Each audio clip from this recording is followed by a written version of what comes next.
Votre mission du jour, si vous l'acceptez, sera de faire du bruit, beaucoup de bruit, avec Dame Nature. Et la première, la plus belle des techniques, celle qu'il faut savoir absolument maîtriser, et il faut s'entraîner, parce que c'est pas toujours facile de le faire tout de suite du premier coup, c'est de faire sonner une cavité globuleuse, un truc avec un trou, quoi. On en a plein, partout quand on se promène, du type une petite cupule de chêne rouge d'Amérique, de blanc de chêne rouge d'Amérique, une noix, qu'un corps vidé a mangé et laissé tomber au sol pour l'éclater. Et si on a un peu de chance et qu'on est en Cévennes, on peut trouver ceci, voire ceci, voire même ceci. Tout ce qui, en fait, a une forme creuse qu'on peut faire sonner.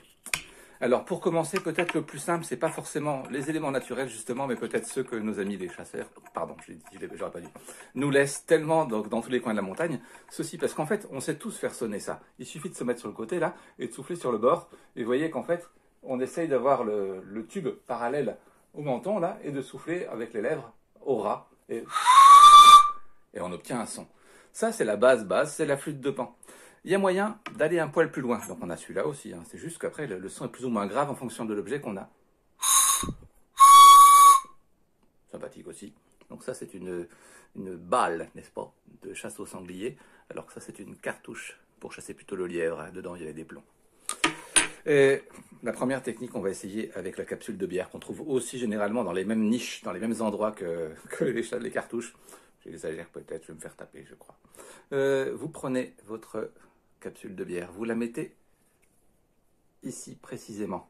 Alors c'est là qu'il faut avoir une main adaptée ou trouver l'objet adapté à sa main. Vous voyez que j'ai réussi à la caler pilou dans ma dernière phalange. Et je vais appuyer avec le pouce, vraiment appuyer fort, ça va laisser une trace d'ailleurs. Et je vais replier.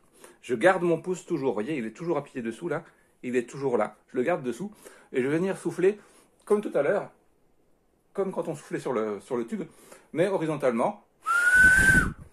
Alors, ça, on va écarter plus ou moins ici. On peut jouer sur l'écartement des doigts ici. Quand je parle d'écartement, c'est cette zone-là qui souffle plus ou moins. Et on va, malgré tout, toujours maintenir notre pouce appuyé. Et là, cette chose-là, par exemple, ça permet d'imiter la chouette hulotte femelle. Parce que la chouette hulotte femelle, en ce moment-là, ils se cherchent un peu les deux. La femelle, elle fait un kiwik, kiwik. Et ça fait réagir le mâle en ce moment. Donc regardez, je l'ai dit, c'est vrai, ça marque, il faut appuyer quand même. On peut utiliser aussi des choses plus naturelles. Voici la coquille de noix, c'est le même principe.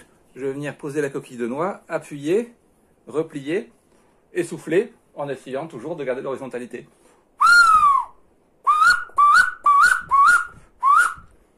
Même principe. Quand on a un objet un petit peu plus petit, eh bien, parfois, en fait, la peau vient nous gêner. Donc, on a tendance, on ouvre un petit peu pour que le bourrelet de peau ne vienne pas gêner le trou qu'on est en train de créer. Mais ça fonctionne aussi normalement.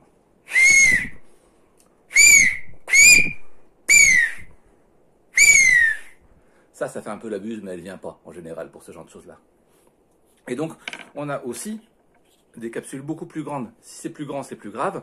Même principe, même calage. Forcément, on l'adapte à sa main. On trouve des capsules plus ou moins de la bonne taille. On appuie toujours. Et là,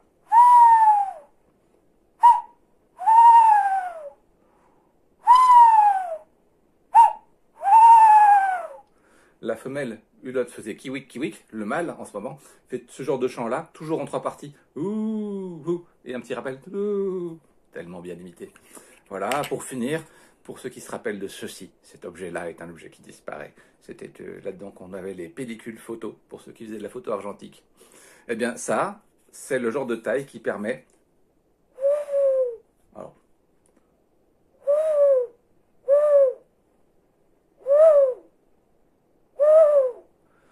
d'énerver un petit peu, surtout quand il est bien à fond, le hibou grand-duc. Voilà, entraînez-vous, il y a vraiment plein de techniques différentes, plein d'objets possibles.